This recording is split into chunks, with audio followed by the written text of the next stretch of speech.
Yeah, I'm gonna take Mighty Blow and Pierce Armor.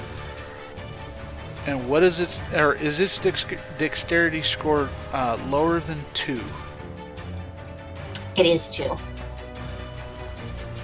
Okay, clarification on that one, because You have to have your dexterity needs to be higher. It is 2. So what's your dexterity? okay, my dexterity is 2. Okay, so you cannot use your pinpoint attack. Okay, but I will still roll that macro because I'm going to use Mighty Blow with Pierce Armor.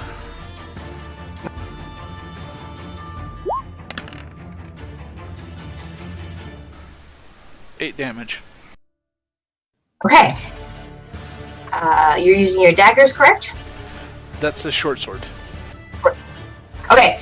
With this, you see Gorm shoot his arrow off and miss. You see Winter scream out and burn this scorpion, but it still comes out. And as you see it grasp onto Winter's body and torso, you, in a flood of emotion and need to protect and save Winter, who you realize is at the cusp here of death, you take out your... No, don't stop! Don't stop!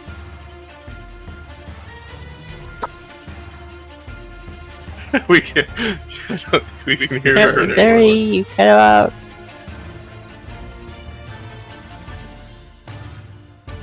Sorry. I'm How do you waiting. want to finish him off?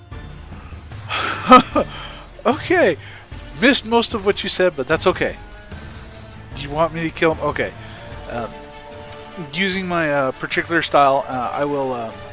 Did we lose Barry again? No, we lost you.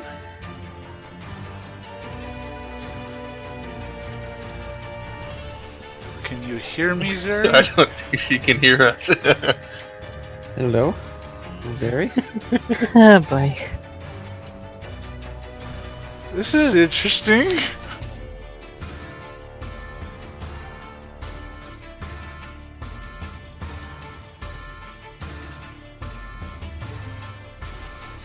Well, we at least lost her from roll 20. Yeah, I was waiting for that to happen.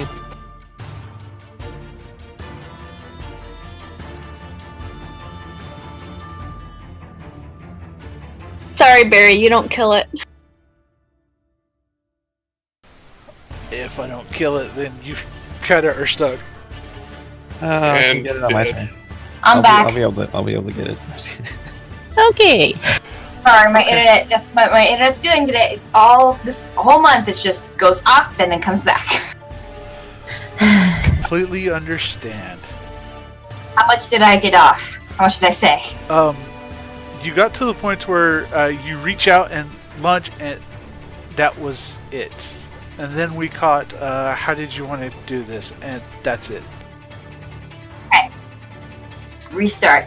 So, in a panic of emotion and seeing that on the cusp of death here, you take out your sword. You cut off the claw that's grasping hold of Winter. How do you want to do this? Alright. In that case, since I've technically cut the claw off, I will revert back to some of the techniques that I know of, the Empire techniques.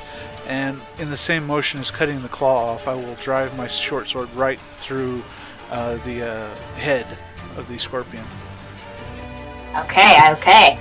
So yeah, you cut off, and in the same motion, with using the same momentum, you quickly turn the blade so that it's so that you're holding it with the sword pointed down, and you jam it as far as you can into the eye sockets of the scorpion.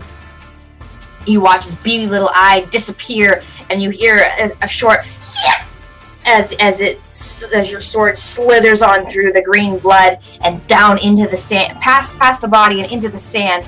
For a moment, the creature sputters and it twists before it eventually collapses and settles in.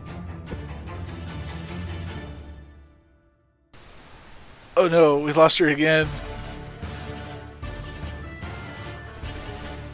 the body collapses, and that was it.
Welcome back.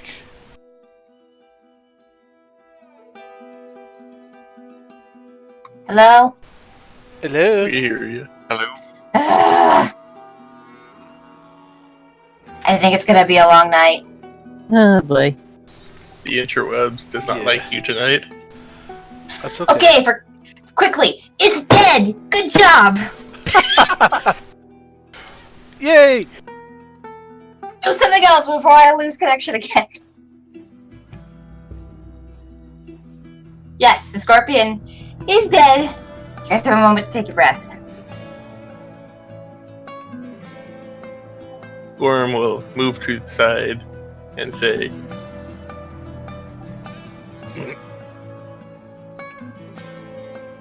Curiosity, I think she needs a little assistance.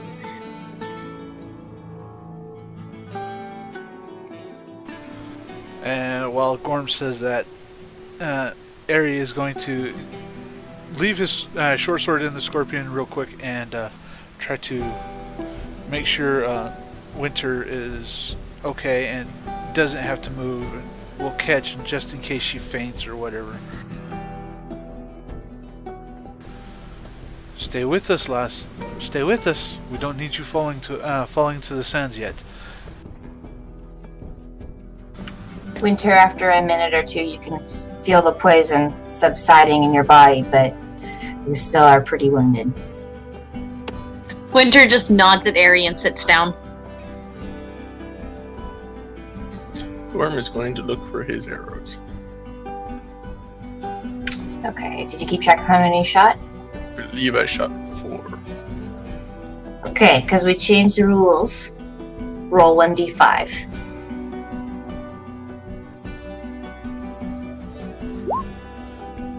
None.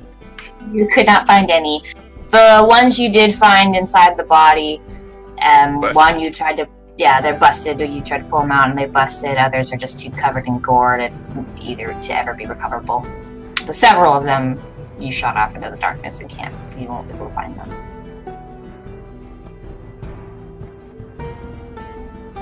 Okay, I go to take a look at Winter.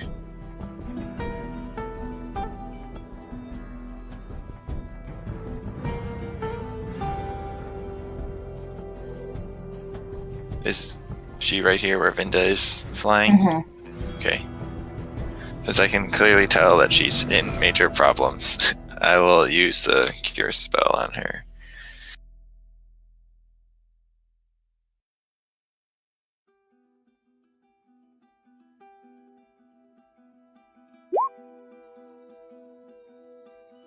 Nice.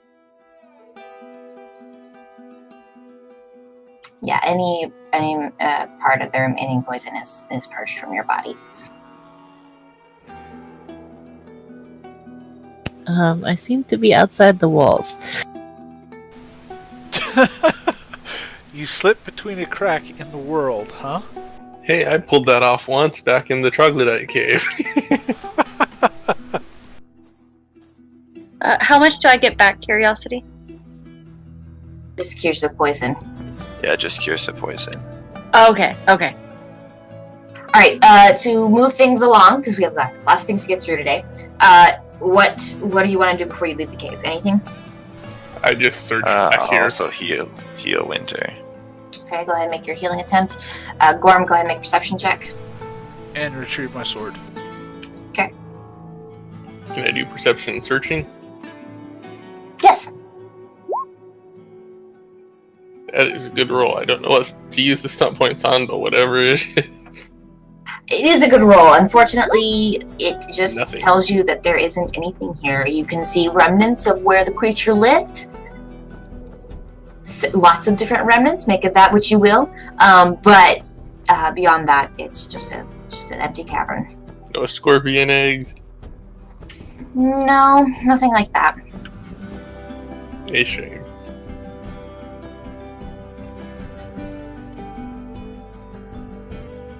So I probably want to figure out which are the biggest scorpions, and we should probably figure out how many to take back.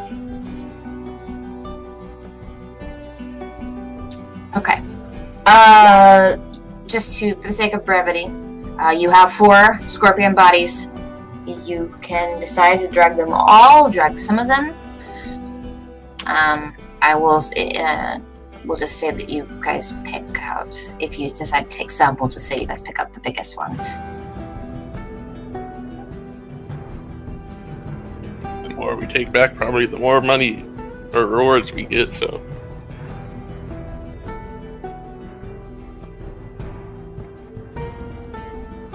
Don't we just need to take back the biggest one? can't hurt to take back as many as we can. Except that someone will have to carry them all.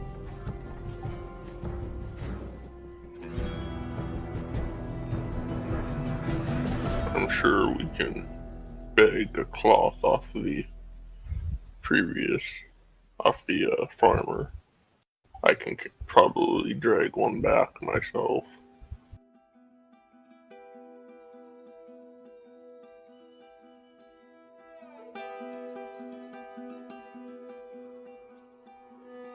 Also, is anyone else injured?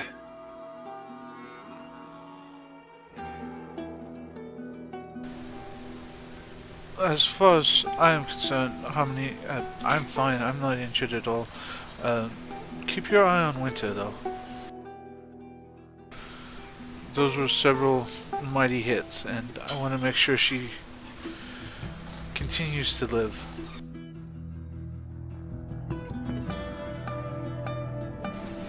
After all, Winter, we've got to make sure that you get to meet the Empress.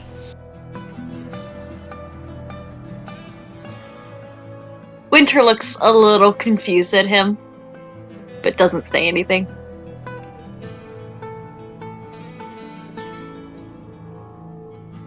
All right.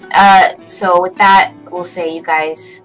How do you guys want to take the bodies out? I'll just pick up one of the 2 that I killed myself, whichever looks to be the cleanest and most skillfully done kill, and leave the others to decide what they want to do with the others.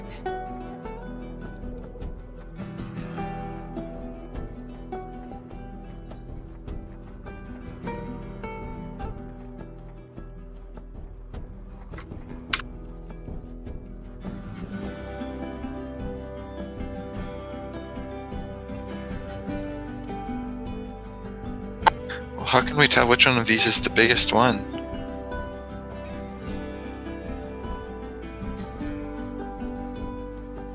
We should probably exclude the charred one.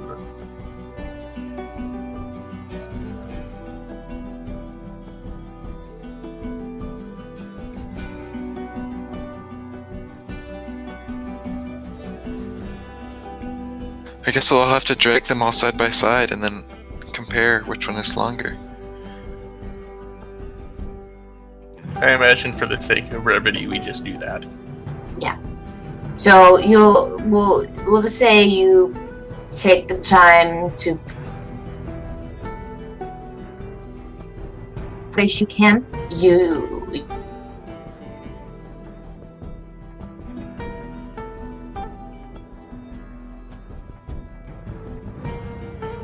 think we've lost Ariana again. I cast Cure Internet spell. If only it was effective. Too bad you only have 1d6 to roll.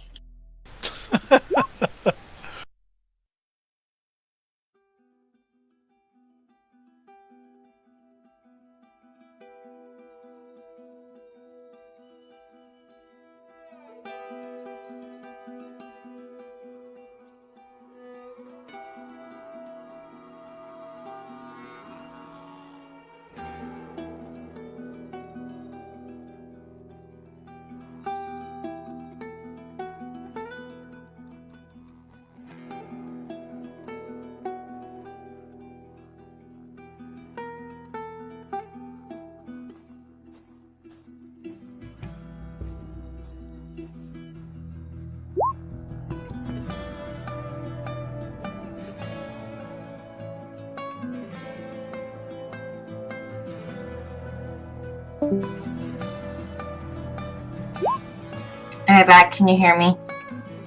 Yep. Welcome back. Yes. Okay. You guys leave the cave. You have the largest body. Moving on. I also take one of my skillfully killed ones. Okay, so you have 2 bodies.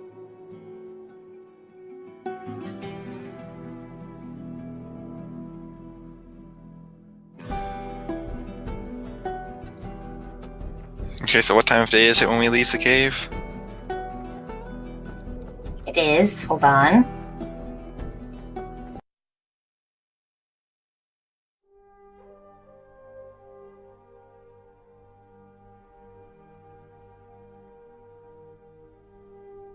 So you guys left at about 10-ish in the morning. So we'll say it's probably a little bit past noon, probably 2 o'clock in the afternoon.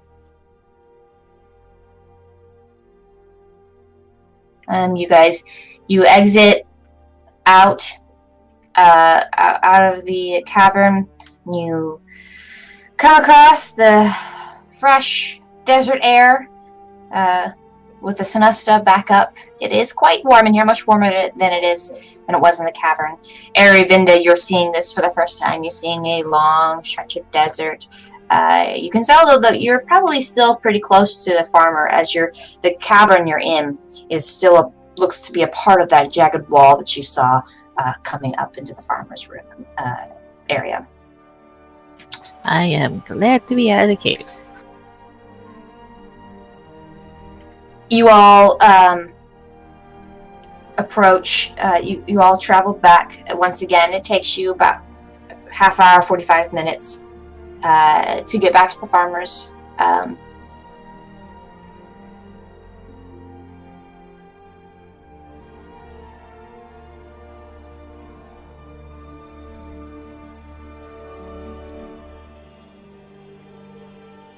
Area. You see them kind of sharpening swords. A couple of them are practicing. You can see them kind of trying to get their bodies back into shape. As well as the farmer, you see him. You see Dawn Twist pulling some water out of the well and offering it up to Captain Cold Dream as you approach. And he catches your eye and says, good, you're back. Well, and you found your friends. That's great. That's great.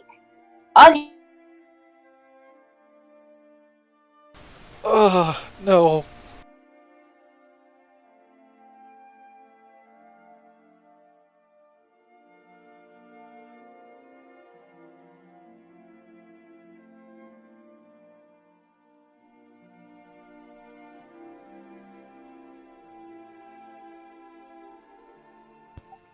There are some other dead scorpion corpses in there if you want some free meat.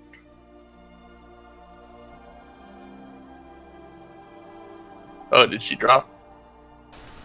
Yes. Good big. Now she's Robozeri. When I have to wonder if that fire burned some internet lines or something.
Can you hear me again? Yep. Yep. Yeah, now we can. I swear I'm gonna shoot the router when we're done. I completely understand.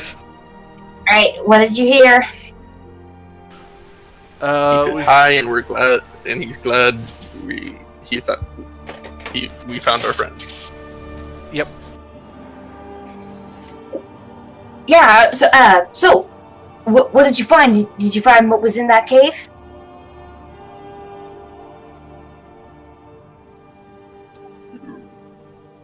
Scorpions and some things you don't want to know. The good news is that the cave won't be a problem for you anymore. We took care of it. Oh, good. Glad. I'll, as soon as I get another shipment of explosives, I'll, make sure it's sealed up for good. Hopefully. You should head down there. There are some more dead scorpion bodies. Free meat. I'll keep that in mind. I'm not terribly, interested in exploring it at the moment, though. Well, if you took care of it for me, then I guess I owe you all 20 gold. I think it's pretty obvious to him that we fought something because we've got dead giant scorpions with us. Oh, yeah, and 2 of you are pretty brutalized. Yeah, that too. And we're all of us have some wounds on us. Yes. Someone. Actually, all? I don't know about all. Well, I mean, I don't have any active damage because all the magic healing, but I've been cut up at least once or twice. As he says this, Olaf, he comes up to you, Gorm. He pats you on the arm. He says, "So you survived. Glad to see that. Yeah. Looks like you got some impressive scorpions there. Kinda wish I had not missed it." Yes, it was a good fight. I killed 2 before they even woke up. Wow. Would have paid to see that. Well, I've just been keeping the guards company here. They're mostly pretty ready to travel. Farmer said he'd give them some supplies and that they could head their way back to the fort.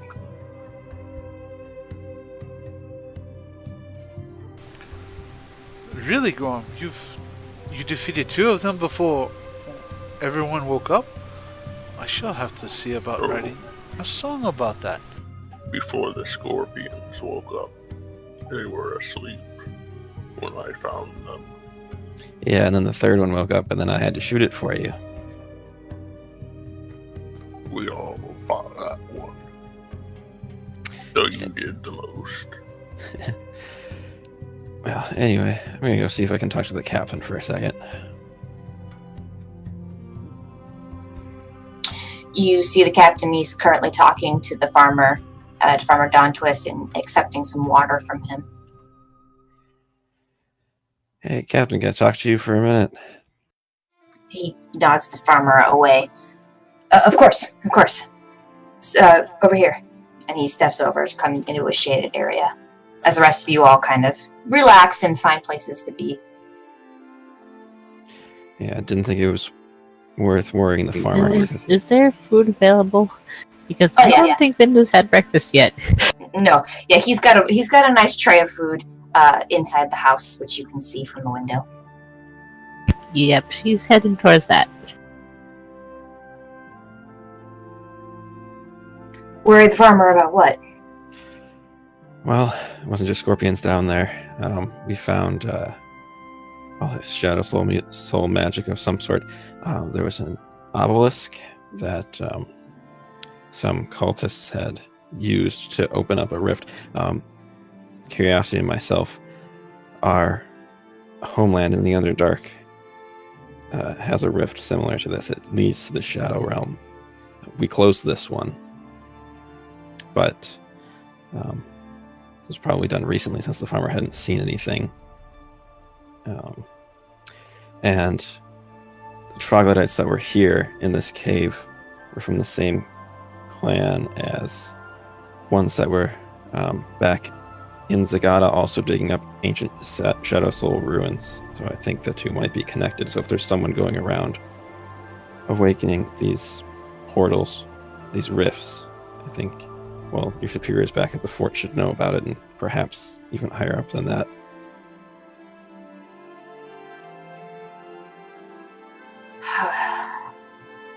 How do you know? You say this rift is from your homeland? There's one like it. We were actually up here trying to find a way to close it. There have been demons coming through, and our group has been tasked with protecting our people from it. But it's been getting worse.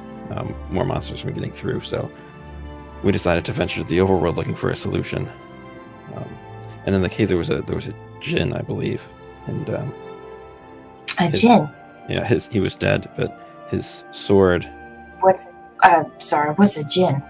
It's magical. They look kind of like human, I guess, but they have strong connections to magic. I've never actually met a living one in person, but anyway, he had left a message before he died saying to use his sword on the obelisk, and that destroyed it. So this rift is closed, but if there's someone going around trying to do this in other places, we might see more of them cropping up places. Well, I appreciate you telling me this, but this is very disturbing. The idea that there could be cultists moving about the Dominion territory without us knowing it. Yes. We believe the one that was in charge of the operation out in Zagata is a succubus, which, as we've been told, takes the form of a female, but can change her shape to look like anyone, basically, and can manipulate men to do her bidding without them even knowing about it. You see the captain, he puts his face, he just palms his face and slowly moves his hand down to stroke his beard, and he shakes his head. Oh, this is way above my pay grade. Yeah, I'm hoping you can deliver a message to someone whose pay grade covers this. Yeah, no, of course. It's just... I thought this was going to be a simple bandit scare-off, or maybe a creature or two. This is a lot more than I was asking for. All of this. Well, I'm sorry about what happened to your men, but at least you'll be able to get back to the fort with some useful intelligence. True. I think to keep us safe, we're going to travel by night and stick to places we know. It's imperative, even now, especially with the information you give us, it's imperative we return home. Yeah. Be sure to thank your friend for us. If it wasn't for his magic, I don't think my men and I would be ready to travel so soon. I will. Oh, also, the message said it was meant for someone who the djinn was working with in Autumn Dream, so I'm going to deliver the message to him, and well, we'll see what they have to say about what's going on. Hopefully they know more than we do. Autumn Dream? That's in the Oasis. You're gonna have to pass the river in order to get there. Which way are you going? Are you going to go by the Seashine Dock? Well, I'm not really familiar with the area we come from. Not this continent, so... I see. Well, let me give you some advice then. From reports we've been hearing from the Seashine and Oceadale region, I'd be careful where you step there. Those two cities are... If they're not out on all-out warfare now, they soon will be. So be careful who you claim allegiance to. If you claim to be an Imperial citizen or a Dominion citizen, you should be alright, but... Well, just be careful. So Once you cross it... That was Seashine and... what was the other one? Oceadale. Once you pass over the river and into the Oasis, you will be, of course, protected by Dominion law. But it gets a little fuzzier in our protected city-states, especially those two. Trouble with people who don't want to be in the protected city? No, not against us. from what I hear, there's something that's broken the normally good relationship between those two cities. And, well, it hasn't quite spilled over to Dominion citizens yet, simply because we're the only military force that keeps patrol over here, but, well, both cities are run by humans. And humans are unpredictable and irrational, and, well, let's just say that that's spilling over into their ruleship. Well, thanks for the advice. Good luck on your travels. You as well, especially if you're heading up that way. Looks like you don't really have much of a choice. Well, thank you very much for all you have done for us. Honor be to you and your family. And yours.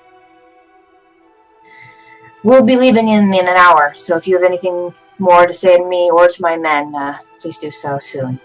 Other than that, we'll just be preparing to leave.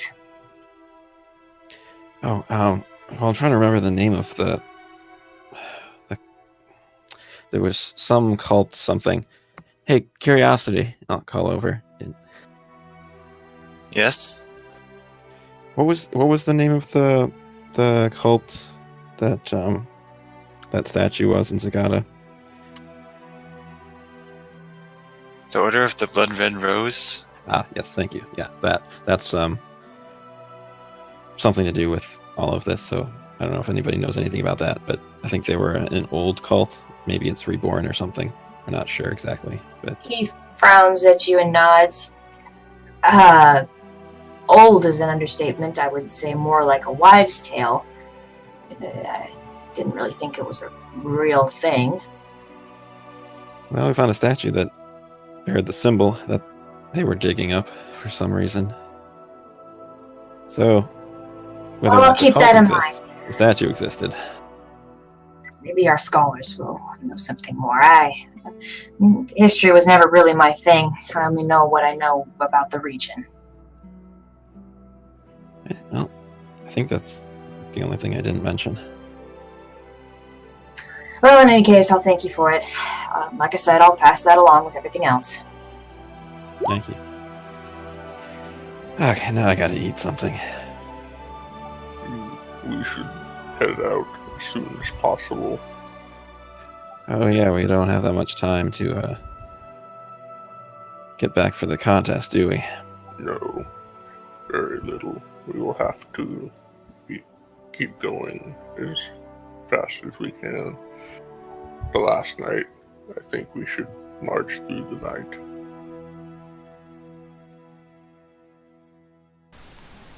Well then, we shall see what we can all do about resting up quickly and then heading out. That contest needs to be won eventually, right?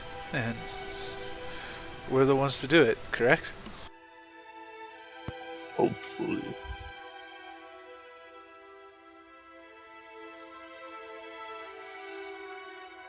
Alright.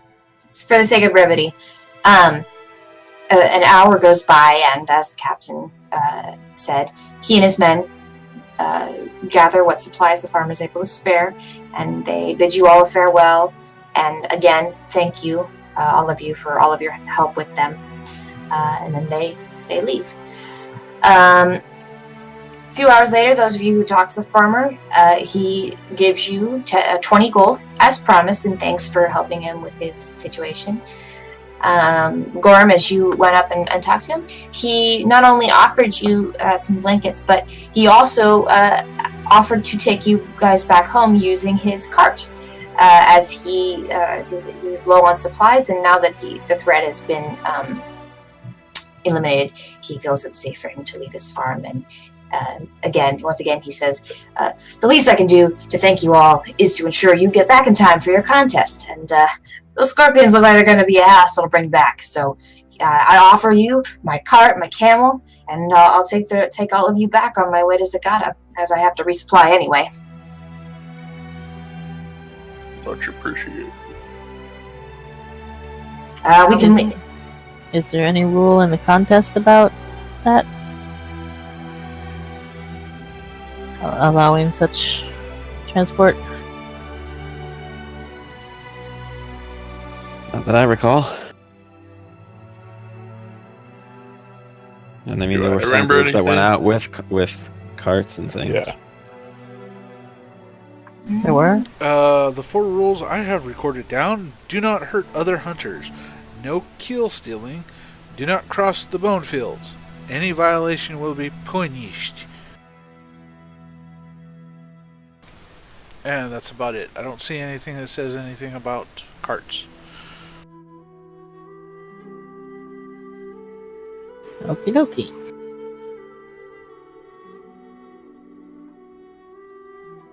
So, we can leave whenever you like. We can leave now when the sun goes down, or we can leave in the morning.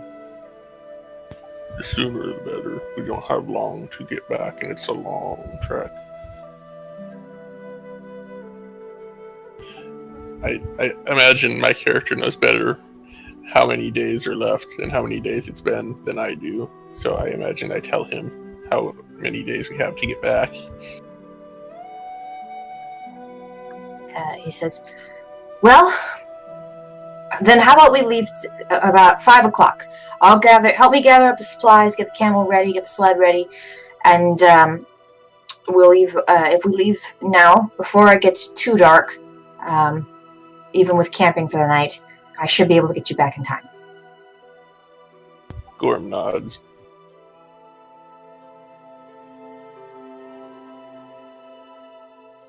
Alright, so you guys help him pack up his 2 cameled wagon, which wagon is kind of a misleading term. It's more like a sand sleigh. You see that there are no wheels on this cart. Instead, it's like almost like a Father Winter sleigh kind of design to it, with the feet being specifically designed to be able to tread through sand quickly. It's actually kind of impressive to those of you who've never seen any such devices. Of course, Vinda and Aerie, this is something you've seen before. Winter, you're somewhat familiar. Some of the caravans had this on them, but it's definitely built by someone who's lived here their whole life and has plenty of time to think about these things. And you guys, after you prep your sled, gather your gear, gather what food and supplies you'll need, you begin your trek through the desert back towards the Gata.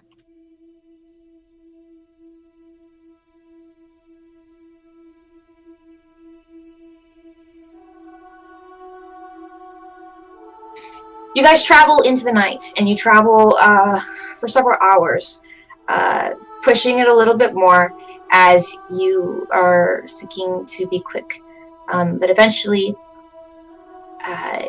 you, at about 9 o'clock at night, your Don Twist, your guide, decides it's time to bed down. And he leads you down a path which is a little unfamiliar to you, especially you, Gorm, who've kept track of your journey this far. You see him lead you toward a different area of the desert. It is almost like a sinkhole in the desert, as it just sort of starts spiraling down. A spiraling path in the center of what seems to just be endless dunes. And before you start to question what's going on, before you can wave a concern, you start noticing that the ground changes, and you hear what sounds like water trickling down into a pool.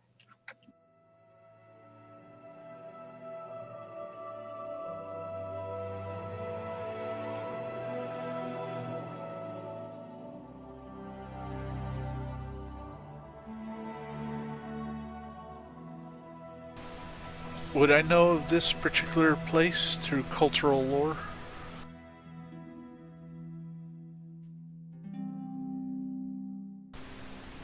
Or is that where Zeri cut off? Hold it.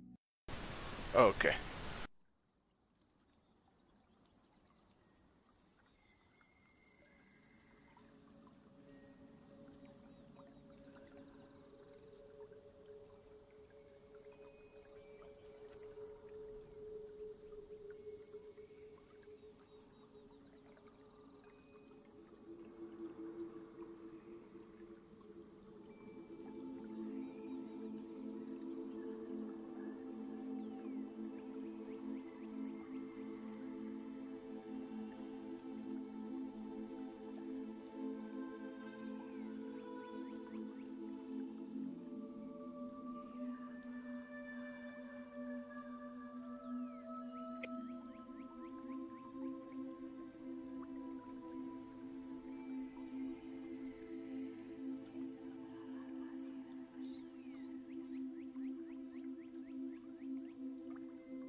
hear me?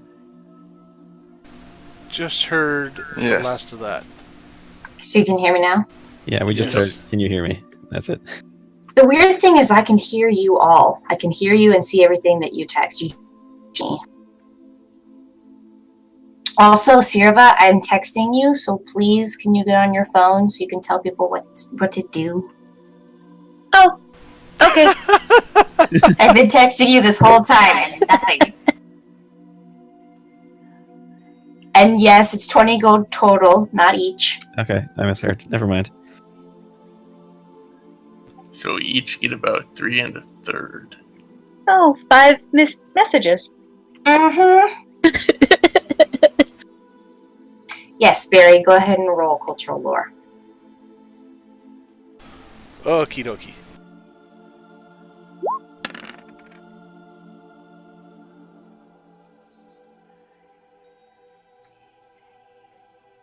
You know, so there's the Oasis, which is the center of the Dominion territory. It is where Quester is built.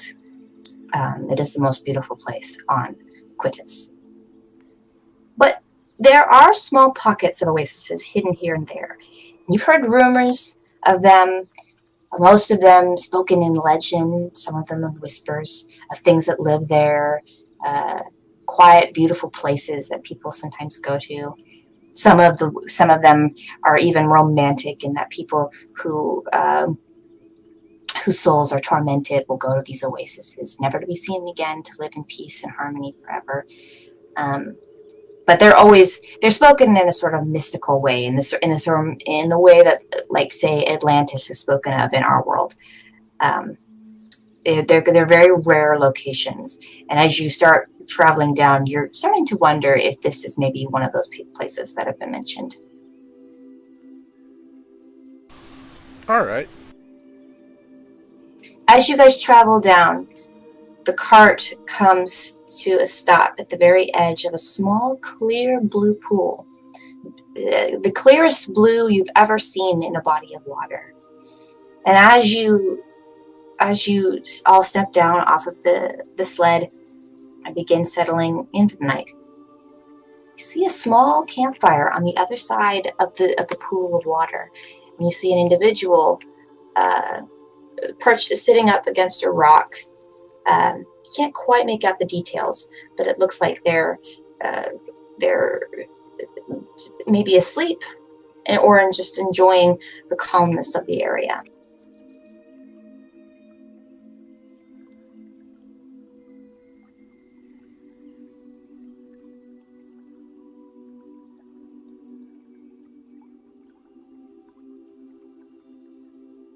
So what was down here? I missed part of that. Or who or what. I got the Oasis bit. You see, so there's this a clear blue pool of water that perfectly reflects the stars and moons above. And then across that body of water, maybe 20 feet away from it, you see an individual. You see a campfire and an individual sitting on a rock next to it.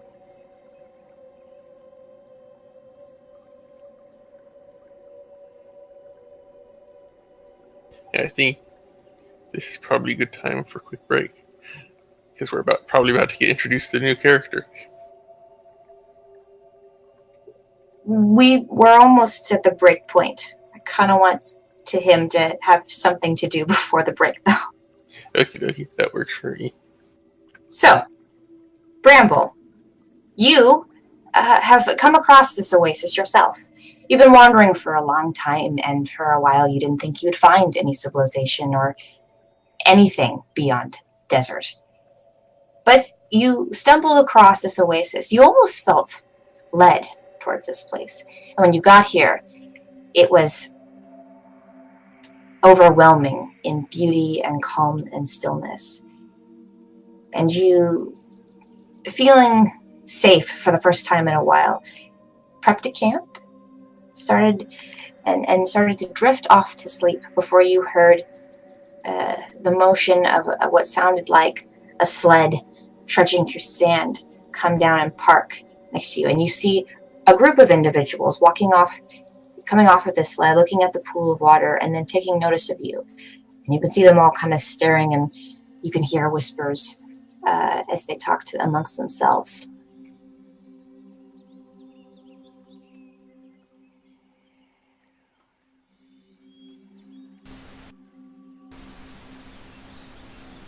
All right.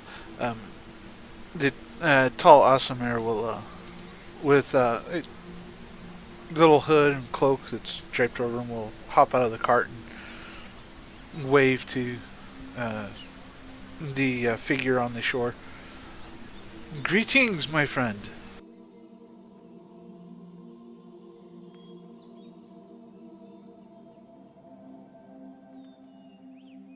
So Bramble, go ahead and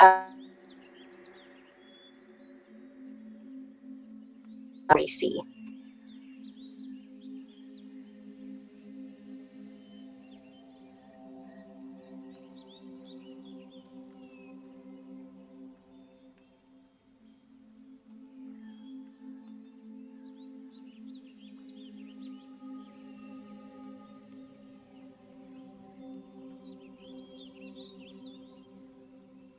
Jolie, are you there?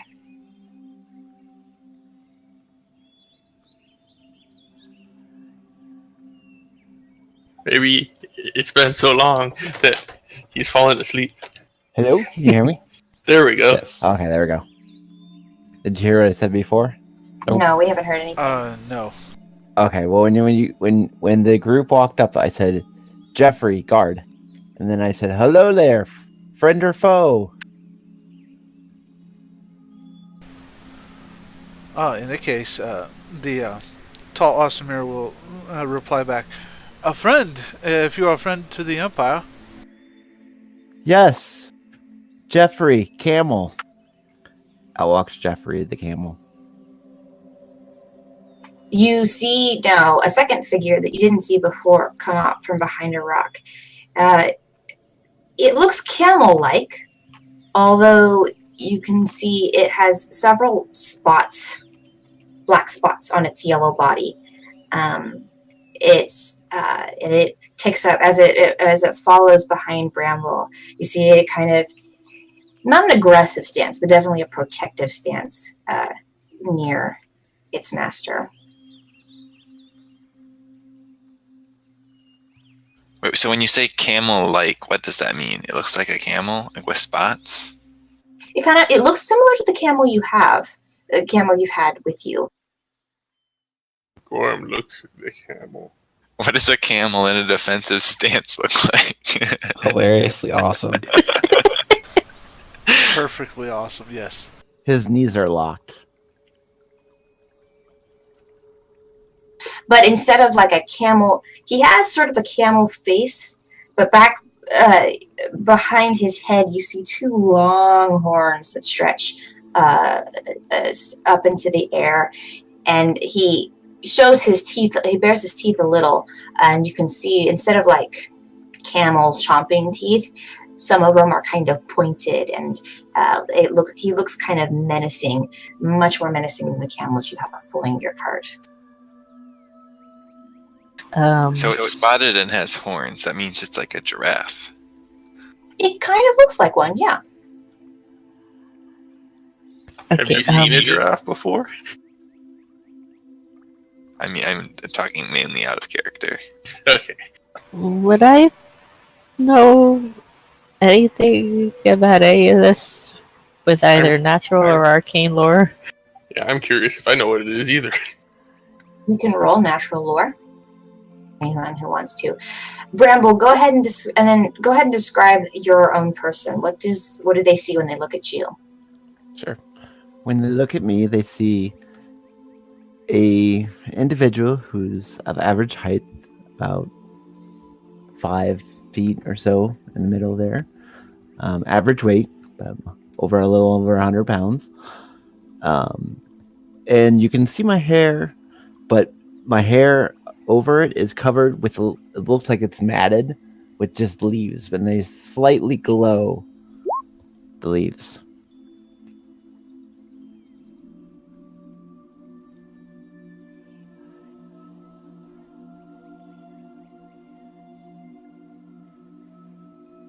And you can also see that I don't have extreme armor. I just have leather armor as well.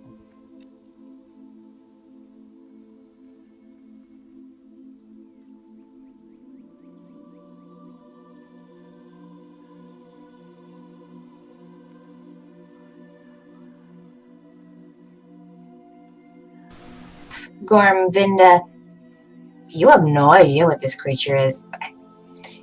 He doesn't quite appear natural.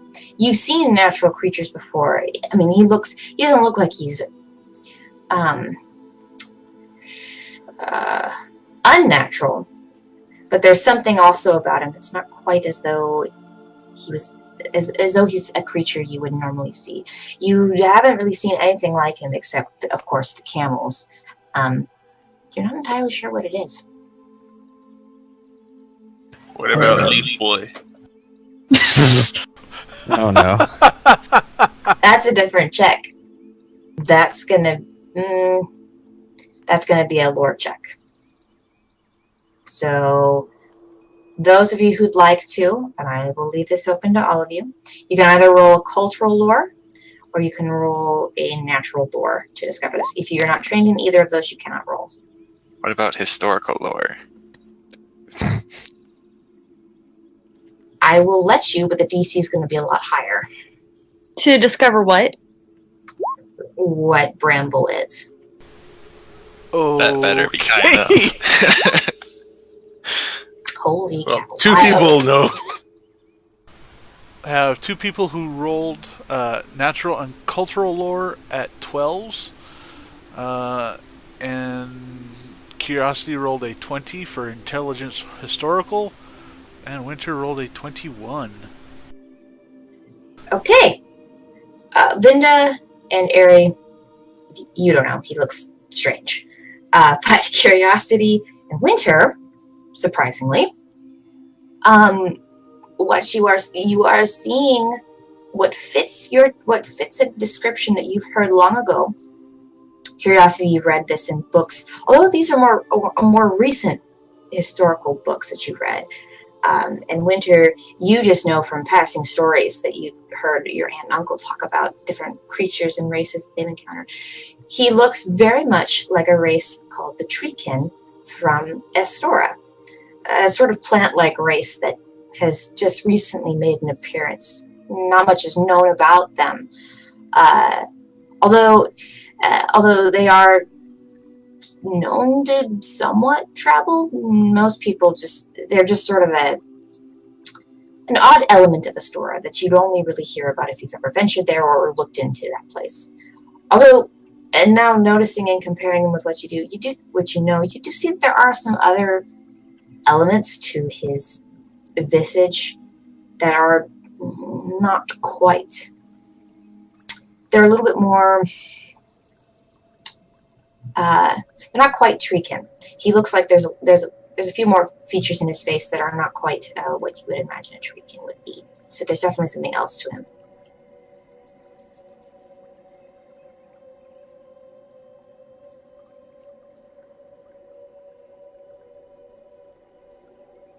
So wait, so Ari said we're friends if you're friends of the Empire. Did he say anything after that? I forgot. He said, "I He am." said, yeah. Meanwhile, Jeffrey goes to eat some grass. Okay, I will fly over and meet him and say, "Hello, I am Curiosity." Hello, Curiosity. I am Bramble. Vinda will hover a bit more cautiously and shyly behind. And I will just wave, noticing that there's some timidness there. Bramble. Hi. You see small Vinda, a small 6-inch fairy, comes flying over by Curiosity, and you do recognize her as a fairy, as you've seen several of those within your own home.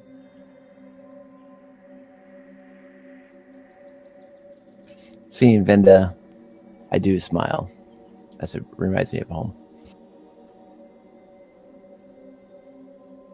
Pardon the question, but are you a Treekin? Yes, my friend, I am.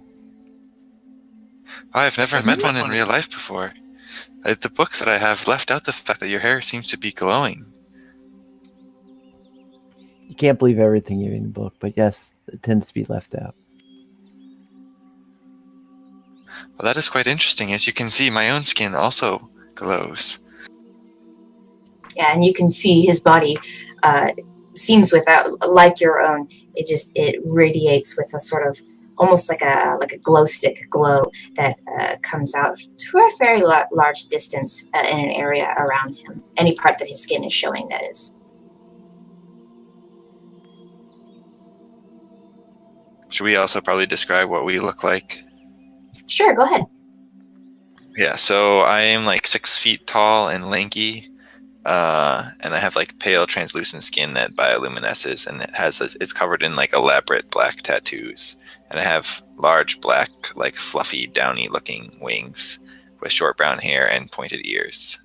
And then I have cat-like eyes that like reflect rainbow colors in dim light. And I'm just wearing like gray. Actually, no, I'm wearing leather armor now, not my traveling cloak. And I also have a silver manacle on my right wrist that has elaborate designs on it that look sort of similar to my tattoos.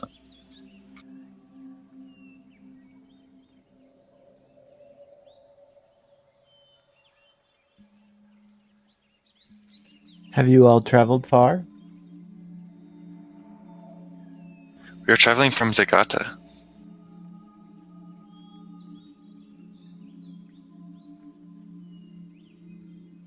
Would I know where Zagata is? Not quite, as it's the town you've been trying to find. You know it's around here somewhere, but you haven't had much luck in navigating it. But you do know that it's the most prominent trade town in the Seedale region, which is where you're in. Zagata, that sounds familiar, but I have not visited yet.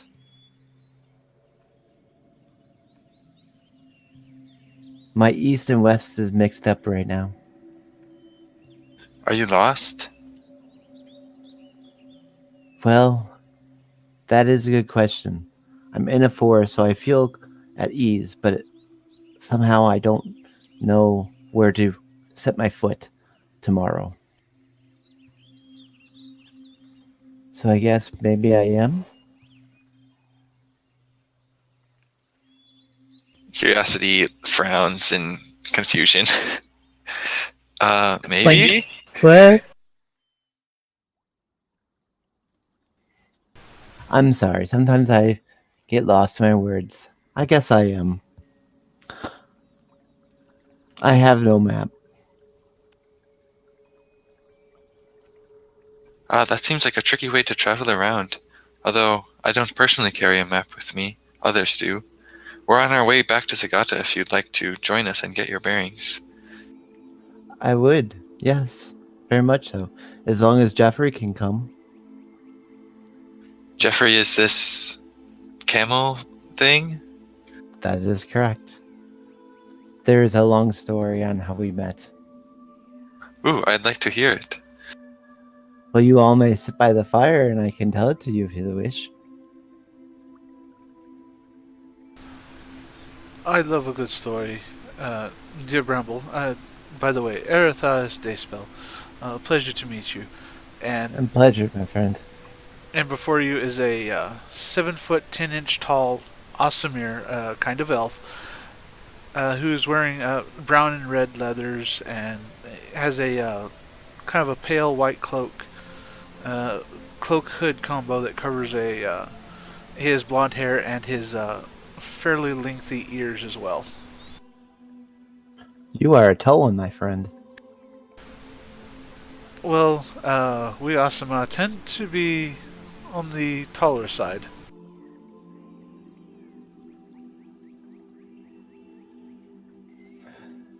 Are we all quite comfortable? And I will go ahead and tell you the story. I will try to make it as short as possible. Oh, take your time. Let me get adjusted real quick, and Ari will sit down and pull out his lute, and we'll try to strum along with the story. All right, Bramble, as you begin to talk, you hear the soothing tones of Eretheus' lute. He's actually quite skilled, and you find it's easier to tell the story listening to just this slight hum of his strokes. I rescued Jeffrey one day from an evil mage who created him. I saw the mage was mistreating him outside of his own home. He was trying to beat him into submission, both mentally and physically. I noticed Jeffrey was chained, and Haltazar was whipping him. Haltazar was saying, "I created you for war," and that Jeffrey was going to listen to him, to every command, or he would be killed. As soon as Haltazar left the room, I unchained Jeffrey. During this time, Haltazar came back in, but he did not see that Jeffrey was no longer chained. Quickly, Haltazar tried to do a freezing spell, but the spell backfired and turned back and froze him. At this, Jeffrey made a blasting charge at Haltazar, as to say, "You will never own me." At this, I could see that he was no longer left for this world. I then knocked an arrow, and it was true and straight. The shot hit, and he crumpled to the floor. Jeffrey and I spent a week learning to communicate in a forest miles away. I am not his owner, but his companion, who he feels a life debt to. He is a camel leopard, half camel, half leopard. He has graciously agreed to carry my equipment and let me ride him. And from this day forward, we have never heard from the mage or had any altercations in regarding this issue. And that is the story.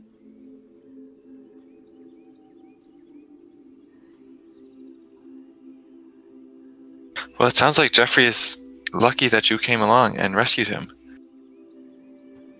I'm lucky as well, as I was lost, and I had then found a mission to free him, and he has been my companion and my friend, and kept me safe thus far.